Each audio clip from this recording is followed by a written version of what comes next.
Seorang pemuda menceritakan tentang sesuatu yang pertama kali mendatangi sang ibu dalam wujud ular. Kemudian pada kesempatan berikutnya berubah menjadi wujud-wujud lain. Namun karena sang ibu adalah orang yang baik dan selalu menuruti nasihat orang tua untuk terus bertahan, jadi sesuatu yang dimaksud yang merupakan iblis tidak bisa menyentuhnya. Karena jika sekali saja iblis menyentuh, Anda akan melakukan sesuatu yang buruk, sesuatu yang jahat. Kaget? Sama, saya juga. Dan ya, apa yang sebenarnya terjadi?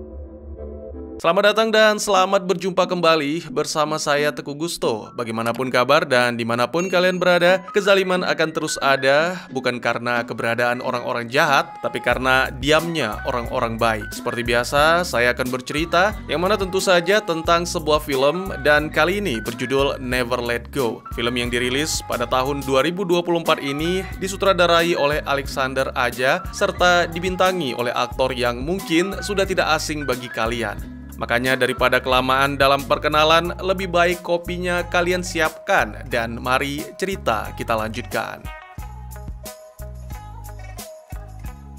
Di sebuah hutan yang lebat dan rindang, hiduplah sebuah keluarga yang terdiri dari seorang wanita, dua putra kembarnya Samuel dan Nolan, serta anjing peliharaan Koda. Wanita yang tidak disebutkan namanya, dan untuk mempermudah, saya sebut June, mengajari anak-anaknya bahwa kejahatan atau iblis telah menguasai dunia dan menyebabkan peradaban manusia berakhir. Itulah sebabnya mereka bersembunyi di tengah hutan di sebuah rumah tua dengan mantra pelindung yang terukir pada kayu, dan setiap harinya mereka berdoa untuk mencegah iblis masuk.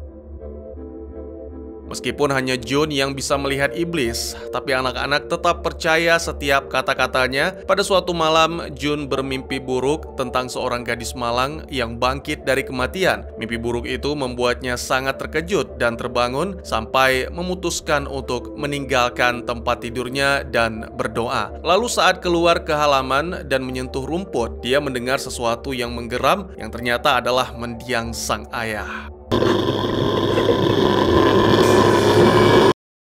Pagi harinya, June membangunkan anak-anak untuk memulai aktivitas sehari-hari. Sam melakukan olahraga, sementara Nolan yang memakai gelang kaki berlonceng masih mengumpulkan kesadaran bersama Koda.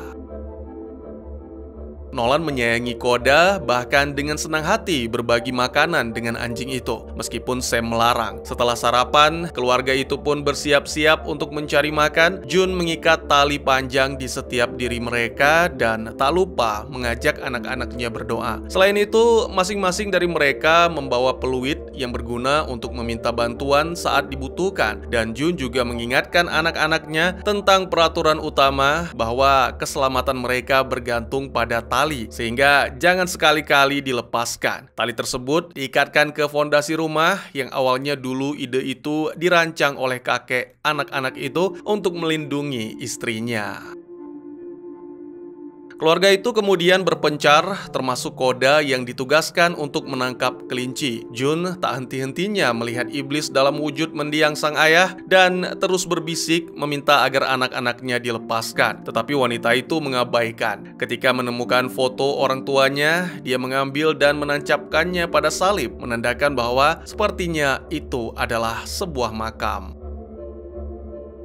Sam menemukan tupai yang mana segera ia menembak hewan itu dengan ketapel. Dia juga menemukan beberapa hewan kecil lain untuk dimakan, sedangkan Nolan memanjat pohon untuk memeriksa sarang burung. Namun sayangnya, semua telur sudah menetas kecuali satu yang terjatuh. Nolan berniat meraihnya, namun karena tidak sampai, maka pemuda itu pun mencoba melepaskan tali yang mana segera dihentikan oleh Sam dan mengingatkan bahwa mungkin saja telur itu jebakan. Setelah pertengkaran singkat, dua bersaudara pun mulai berjalan bersama dan Nolan sempat mendengar ucapan Sam, yaitu "Ibu lebih mencintaiku". Namun Sam sendiri bersumpah tidak mengatakan apapun, dan karena Nolan masih merasa kesal, maka ia pun menginjak tali sehingga membuat Sam terjatuh.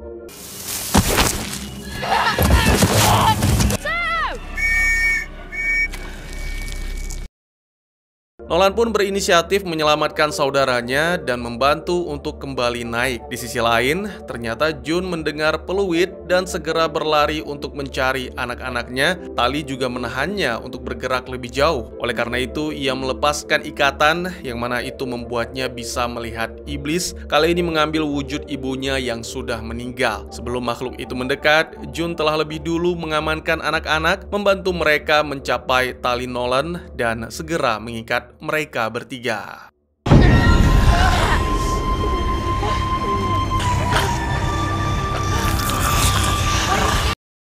Setelah iblis pergi, keluarga itu kembali ke rumah di mana Koda sudah menanti. Kondisi Jun benar-benar terguncang dan terlihat sangat ketakutan, bahkan tak bisa melepas pisau di tangan. Dia menyuruh kedua anaknya untuk menyentuh kayu kuno yang diberkati, lalu melafalkan doa. Anak-anak pun melakukan dengan sepenuh hati, dan karena sama sekali tidak ada reaksi, jadi mereka bisa dibilang belum tersentuh tangan iblis. Kemudian, sama seperti ibu-ibu lainnya, Jun juga mengomel atas keteledoran dua anaknya sembari merawat pergelangan kaki Sam yang cedera.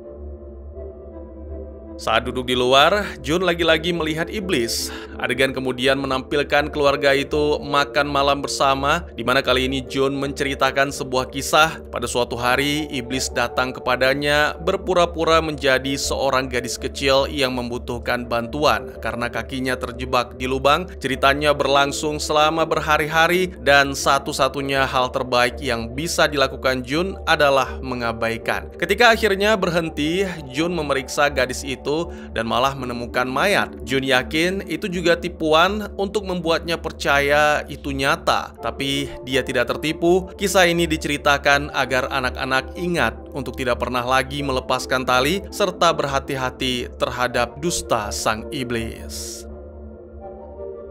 Beberapa waktu kemudian, Jun memasukkan anak-anak ke ruangan kecil di bawah lantai secara bergantian. Ini adalah salah satu aktivitas rutin yang ditujukan untuk membersihkan jiwa mereka dan belajar bagaimana menghadapi kegelapan. Setiap anak menghabiskan waktu 1 jam dan kemudian harus menceritakan mimpi buruk yang dialami kepada keluarga. Setelah itu, anak-anak bersiap untuk tidur dan Nolan menggambar sesuatu yang menyeramkan yang lain pada dinding. Dia bertanya kepada Sam apakah melihat sesuatu saat terlepas dari ikatan, namun baik Sam maupun Nolan sama-sama mengaku tidak melihat apapun yang menakutkan.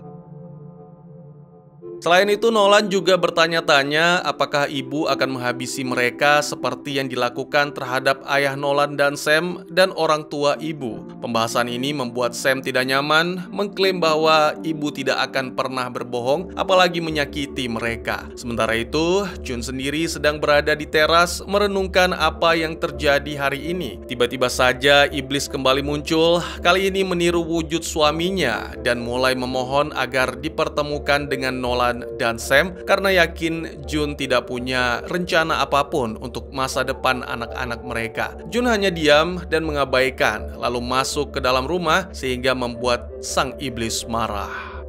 Jun! Jun! Musim dingin tiba dan sepertinya kali ini lebih parah dari musim dingin sebelumnya. Sampai-sampai membuat banyak tanaman mereka mati dan menakuti hewan-hewan di sekitar. Sehingga makanan menjadi sangat langka. Nolan mulai mengajukan pertanyaan tentang dunia lama. Bertanya-tanya bagaimana Jun bisa yakin bahwa tidak ada manusia yang selamat. Jun memberikan jawaban yang sangat samar namun tegas. Nolan tidak perlu berharap yang tidak-tidak. Tak ada apapun di luar sana dan kini satu-satunya dunia adalah rumah mereka. Hari demi hari berlalu dan keluarga itu terus mengkonsumsi semua persediaan makanan yang mana tentu saja itu membuat mereka menjadi lebih cepat kehabisan. Bahkan di hari-hari terakhir, keluarga itu terpaksa harus membagi sebuah tomat menjadi 3. Malam-malam berikutnya adalah malam dengan bulan baru dan seperti biasa anak-anak diizinkan untuk menikmati hiburan berupa musik dari piringan hitam di mana semuanya menyanyi dan menari bersama. One evening as the sun went down and the turning, I'm headed for a land that's far fair and bright, where the handouts grow on the birds and the bees and the cigarette trees and the Pada suatu malam, di mana malam itu Jun tengah membersihkan diri, Nolan tiba-tiba muncul di dekatnya dan sama sekali tidak menjawab ketika dipanggil, menandakan bocah itu tidur sambil berjalan. Menyadari hal ini, Jun pun membawanya ke kamar, memakaikan selimut serta mengikat lonceng pada kakinya. Pagi harinya, Jun berburu sendiri dengan panah sebagai alat yang dibawa. Dia menemukan burung gagak, namun bersamaan dengan halusinasi melihat hewan itu memakan wajah Nolan, yang mohon maaf tidak bisa saya tampilkan.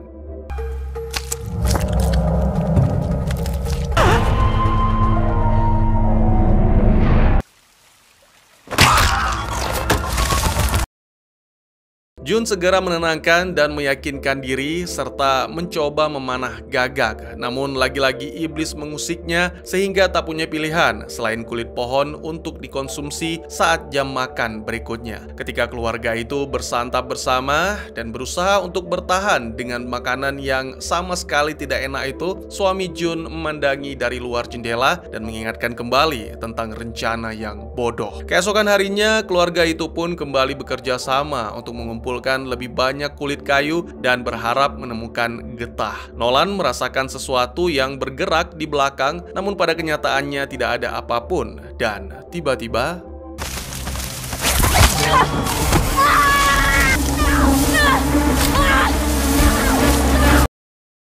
Nolan terbangun dan ternyata semua itu hanyalah mimpi. Nolan mendapati diri sedang berada di luar rumah karena lagi-lagi dia berjalan sambil tidur. Di tengah-tengah ketakutan yang melanda, tiba-tiba saja sang ibu muncul yang dengan marah menyeret Nolan masuk dan memerintahkannya menyentuh kayu keramat sambil mengucapkan doa. Belum cukup sampai di situ, Nolan juga dilempar ke dalam ruangan bawah meskipun bocah itu mengaku ingin buang air.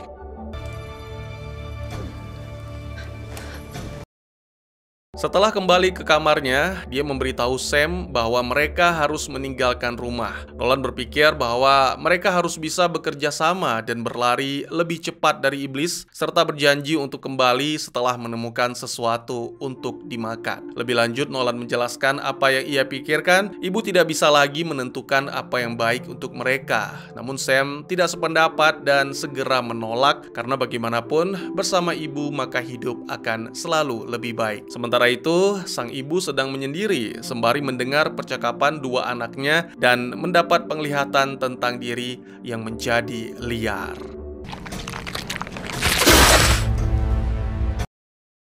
Keesokan harinya, Jun mengeluarkan sebuah kotak tua untuk mengambil sesuatu yang akan ditunjukkan kepada anak-anaknya, yaitu kamera. Wanita itu menjelaskan cara kerjanya, lalu menunjukkan beberapa foto dirinya dan foto keluarga. Kamera itu hanya memiliki satu foto yang tersisa, dan Jun menyimpan untuk suatu momen spesial. Setelah itu, dia mengumumkan sesuatu yang sangat mengejutkan bahwa jika ingin bertahan hidup, mereka tidak punya pilihan selain mengkonsumsi koda. Bukannya tanpa alasan, Jun menjelaskan bahwa anjing itu sudah tua dan mereka juga tidak mampu memberinya makan. Tentu saja Nolan segera menolak. Sembari menangis, ia berdebat dengan Jun, menegaskan bahwa menghabisi anggota keluarga adalah perbuatan yang sangat jahat. Demi membuat semua ini menjadi lebih adil, Jun meminta Sam untuk ikut memberikan suara dan sangat mengejutkan, ternyata Sam setuju dengan keputusan sang ibu. Putus asa, Nolan pun meninggalkan meja makan, menemui Koda dan memeluknya erat. Sampai akhirnya Jun datang dengan panah di tangan dan segera menyeret anjing itu ke gudang. Dengan penuh tangis, Jun mengucapkan terima kasih atas segalanya, lalu siap menembak meskipun ragu. Tiba-tiba saja Nolan muncul di belakang, mengatakan bahwa iblis itu tidak nyata dan memaksa sang ibu untuk membuktikan dengan memotong tali, membiarkan Koda kabur, lalu mengunci gudang.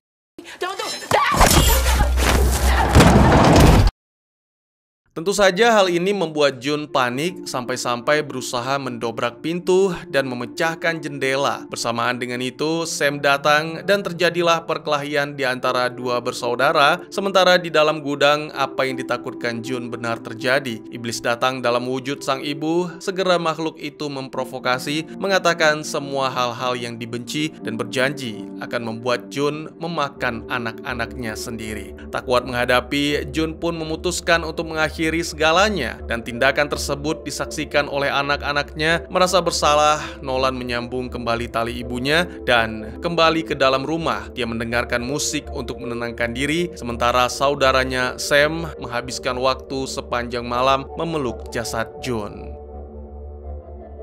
Beberapa waktu kemudian, Nolan memutuskan untuk mencari Koda, namun sayangnya anjing itu kini merasa takut dan memutuskan untuk tinggal di hutan. Sementara Sam mulai merasa sakit akibat kelaparan yang tak tertahankan, Nolan yang masih kuat membuatkan teh untuk Sam yang masih belum bisa meninggalkan kamar June semenjak peristiwa tragis. Selain itu, ia juga mengaku terkadang melihat Nolan di hutan menertawakan dirinya karena gagal menyelamatkan sang ibu.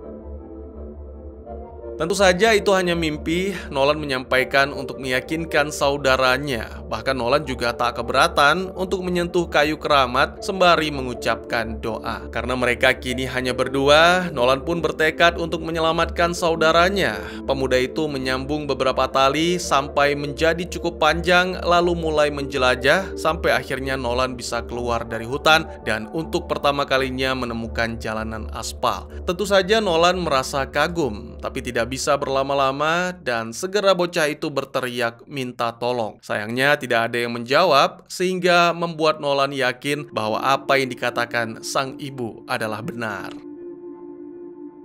Namun saat kembali ke rumah, sangat mengejutkan, seorang pria bernama Cole datang menghampiri, menjelaskan bahwa dirinya adalah seorang pendaki dan sebelumnya mendengar teriakan Nolan. Selain itu, Cole juga mengatakan bahwa dirinya memiliki makanan di tas dan ada lebih banyak lagi di truk sehingga cukup untuk Nolan dan Sam. Namun, tiba-tiba saja Sam muncul dengan panah dan siap menembak karena menganggap Cole adalah iblis. Cole bersumpah bahwa diri tidak ada maksud jahat sama sekali dan ketika mencoba melarikan diri,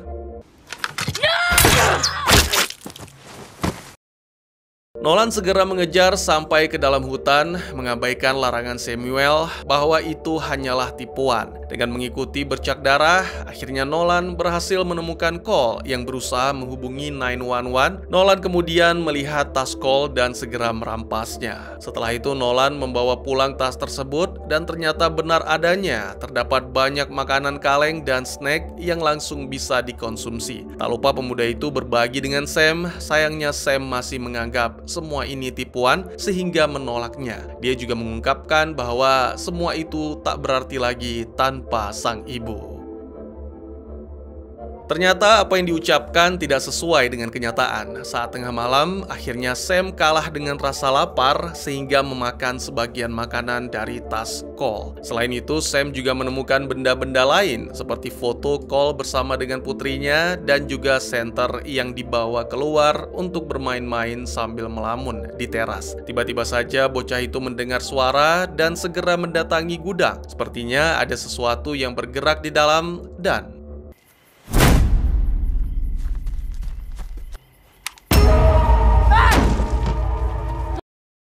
segera bocah itu terkejut melihat penampakan June sehingga bergegas membuka pintu. Namun tak ada hal lain yang ia temukan selain jasad dengan bau tak sedap.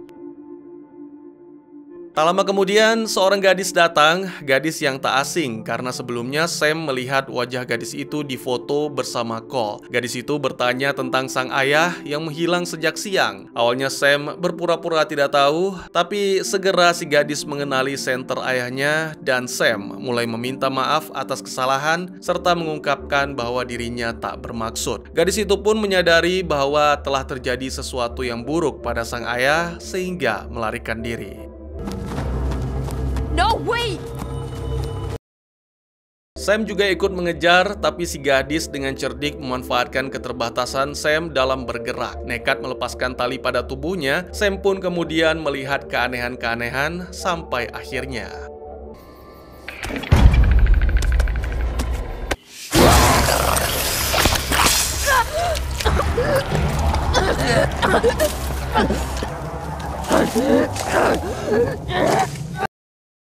Sementara itu, di rumah, Nolan terbangun dan menyadari saudaranya hilang. Bocah itu bergegas keluar dan mulai menarik tali Sam, dan seperti yang kita tahu, Sam telah melepaskan talinya, jadi tak heran jika Nolan tidak menemukan Sam di ujung tali. Setelah mendengar teriakan Sam, Nolan bergegas hendak masuk ke dalam hutan, namun tiba-tiba saja Sam muncul di belakang dan...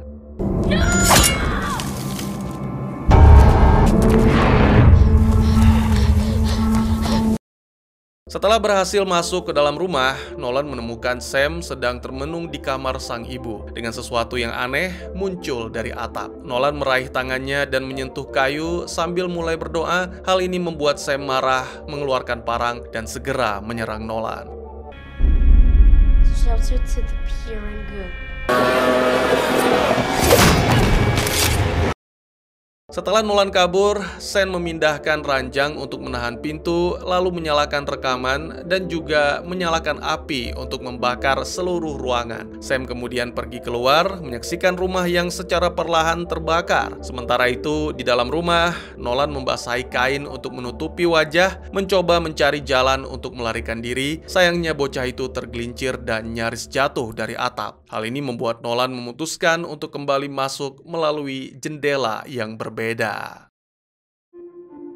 Saat kembali ke dalam, sangat mengejutkan, Nolan menemukan sang ibu yang memanggil. Namun Nolan menolak untuk percaya, menyatakan bahwa semua ini tidaklah nyata. Sementara di luar, Sam menggunakan kamera untuk mengambil foto selfie dengan latar belakang rumah. Nolan berlari dari sang ibu dan membuka ruang di bawah lantai. Dan ketika Jun mendekat, segera Nolan pun menerjang, menahan Jun di sana, sembari mengingat masa-masa ketika sang ibu menjaga dan meminta dua bersaudara itu mengisi hati dengan cinta. Tiba-tiba saja tubuh Jun berubah menjadi seperti ular dan akhirnya secara perlahan hancur.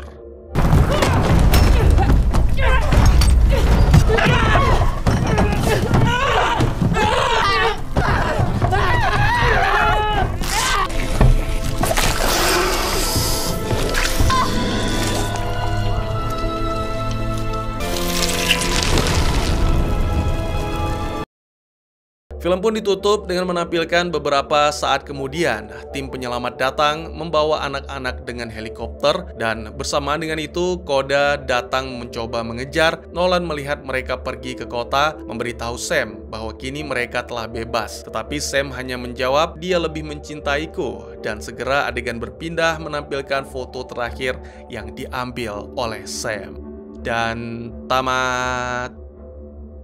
Menampilkan perjuangan seorang wanita dan dua putranya melawan kekuatan jahat pasca apokaliptik yang membuat mereka terjebak di rumah di tengah hutan. Film ini menyajikan kisah yang menegangkan dan membuat penonton terus menerka-nerka dengan narator yang tidak dapat diandalkan. Ya, seperti yang dijelaskan Jun, peradaban telah musnah dan dunia dipenuhi dengan entitas jahat disebut iblis yang berkeliaran di hutan dengan kemampuan berubah bentuk dan hanya Junlah yang dapat melihat mereka. Setiap kali meninggalkan rumah, keluarga itu harus mengikat diri dengan tali yang diikat di rumah karena rumah tersebut terbuat dari pohon kuno keramat yang akan melindungi mereka.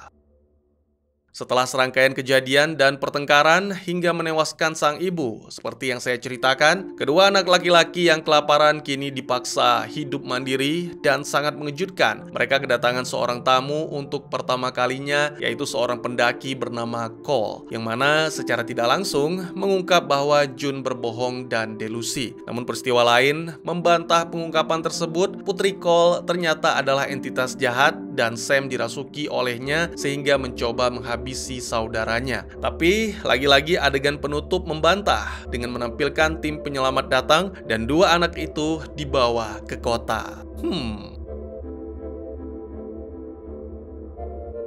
Sepanjang cerita, film ini sengaja membuat kita bingung dan bertanya-tanya, apakah iblis itu nyata atau cuma khayalan si ibu yang mungkin memiliki masalah mental. Jadi sebelum meninggal dunia, cuma Jun yang bisa melihat makhluk tersebut. Wujudnya suka berubah-ubah, kadang menjadi orang-orang di masa lalu, termasuk mantan suami Jun, dengan bentuk yang agak aneh seperti ular. Jun yakin makhluk itu mau merasuki mereka bertiga supaya bisa masuk ke dalam rumah dan membuat mereka saling saling menghabisi. Tapi Nolan ragu akan hal ini dan tidak sepenuhnya percaya terhadap sang ibu.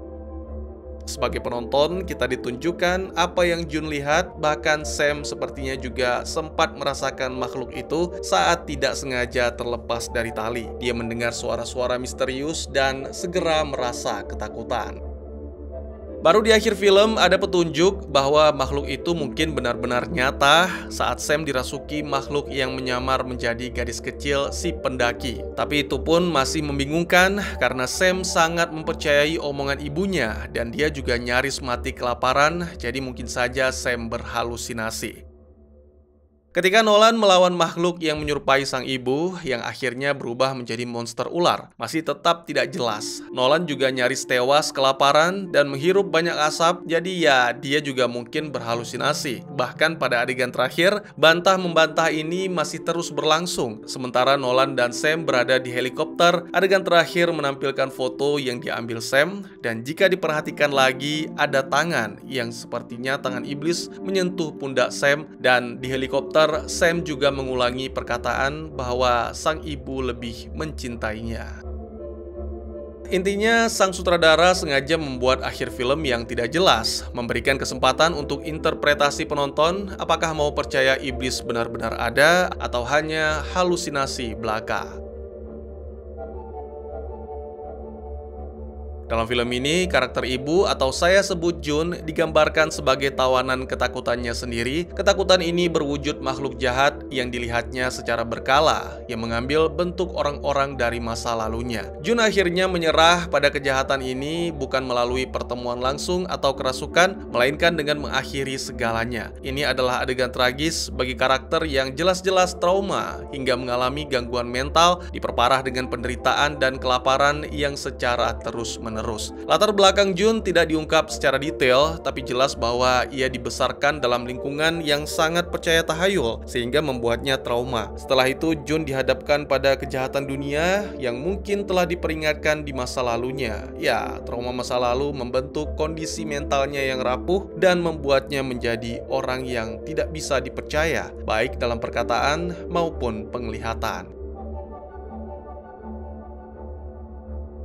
Pada adegan ini kita diajak melihat dunia melalui mata Sam yang mungkin sedang berhalusinasi, terutama saat dia bertemu dengan Putri Cole. Ini membuat kita ragu apakah Cole nyata atau perwujudan dari iblis. Ada beberapa petunjuk yang membuktikan bahwa Cole adalah nyata. Yang pertama, Nolan melihat Cole memegang ponsel. Nolan seharusnya tidak pernah melihat ponsel karena selama ini dia di hutan. Bahkan melihat kamera saja ia belum pernah. Maksud saya, jika memang Nolan belum pernah melihat dan mengetahui tentang keberadaan ponsel, bagaimana ia bisa berhalusinasi tentang ponsel? Yang kedua, Nolan mendapatkan makanan asli di tas Cole. Bahkan ada makanan kaleng dengan iklan terselubung. Dari petunjuk-petunjuk tersebut, sepertinya Cole memang seorang pendaki sungguhan dan Sam telah benar-benar menghabisi orang tak bersalah karena ketakutannya sendiri.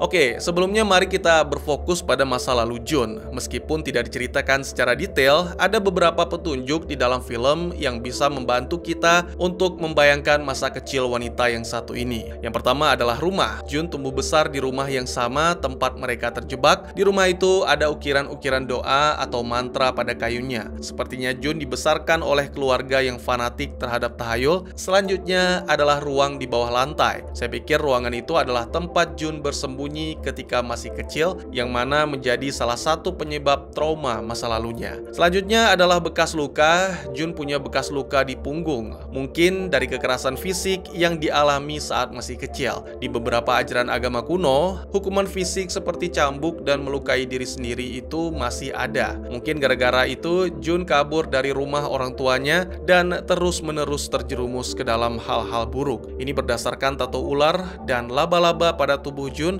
Dan selain itu, sepanjang film, Jun seringkali mengaku bahwa dulu dirinya adalah orang yang berbeda.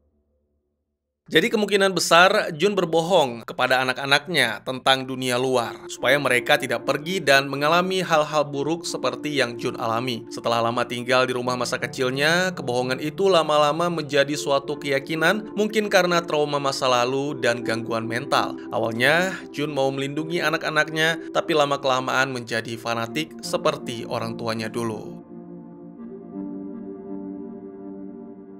Film ini penuh dengan simbol-simbol keagamaan yang tentu saja tidak akan saya sebut agama apa. Mulai dari makhluk jahat yang akhirnya berubah menjadi monster ular dan penampakan-penampakan yang Jun lihat juga punya ciri-ciri seperti ular. Misalnya lidah bercabang. Ini mengingatkan saya akan cerita Adam dan Hawa yang diusir dari surga karena Hawa tergoda oleh iblis yang menyamar menjadi ular. Pesan film ini pun menjadi semakin jelas saat Jun mengakhiri segalanya di rumah kaca ketika dipojokkan oleh makhluk jahat yang mengambil wujud sang ibu dan lidah seperti ular. Keberadaan ular di dalam gudang yang sekaligus berfungsi sebagai rumah kaca atau kebun, persis seperti iblis yang masuk ke dalam taman surga dalam wujud ular. Selain itu, tato ular di tubuh Jun juga menjadi simbol pengalaman buruknya di masa lalu dan menunjukkan bahwa Jun dalam tanda kutip telah terinfeksi oleh kejahatan serta ketakutan.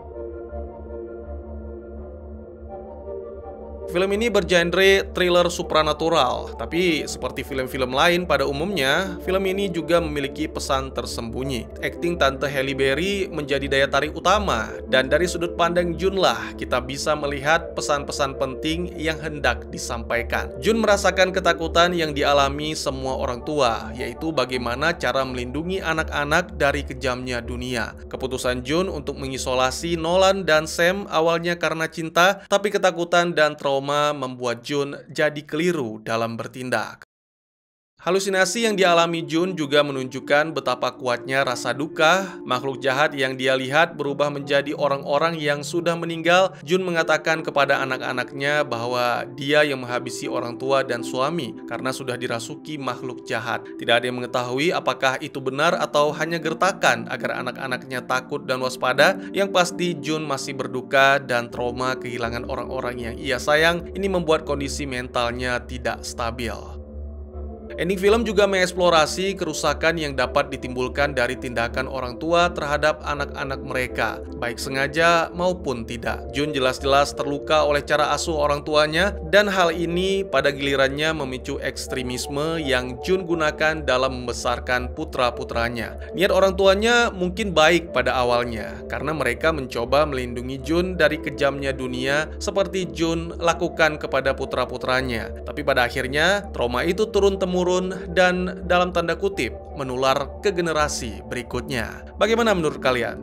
Saya sendiri berpikir bahwa film ini menyinggung tentang filsafat melawan psikologi. Nolan mempertanyakan kenyataan, sementara Jun berjuang melawan gangguan mental. Sam dalam tanda kutip mewarisi kegelapan ini. Ini bisa jadi faktor genetik, apalagi setelah Sam mengalami trauma atas kehilangan sang ibu. Nah, masalahnya itu yang difoto tangan siapa? Tangan tim penyelamat. Tapi nggak mungkin tim penyelamat datang secepat itu. Atau mungkin apa yang ditampilkan di akhir adalah angan-angan Nolan menjelang kematian, di mana impiannya seolah terkabul, tapi sebenarnya tubuhnya telah diambil oleh iblis. Lagi-lagi, ya memang film ini sengaja dibuat tidak jelas biar kita sebagai penonton pada main tebak-tebakan. Mungkin segitu saja teman-teman, terima kasih buat yang sudah menyaksikan. Silahkan memberikan komentar, bertanya, ataupun merequest kira-kira film apa yang menarik untuk dibahas. Bisa lewat kolom komentar, atau buat yang malu-malu bisa via DM ke Instagram saya di @teguhgusto. Insya Allah pasti akan dibaca. Mari kita jadikan kolom komentar sebagai sarana penambah wawasan dan menciptakan jalinan persaudaraan, bukan malah menjadikannya sebagai tempat pembulian sehingga menciptakan permusuhan. Jangan lupa untuk dukung terus channel ini dengan cara share, like, dan subscribe, karena dukungan dari kalian sangat berharga bagi saya demi perkembangan channel ini. Saya Gusto, sampai jumpa di video selanjutnya. Tetap semangat, tetap bersyukur setiap hari. Dadah!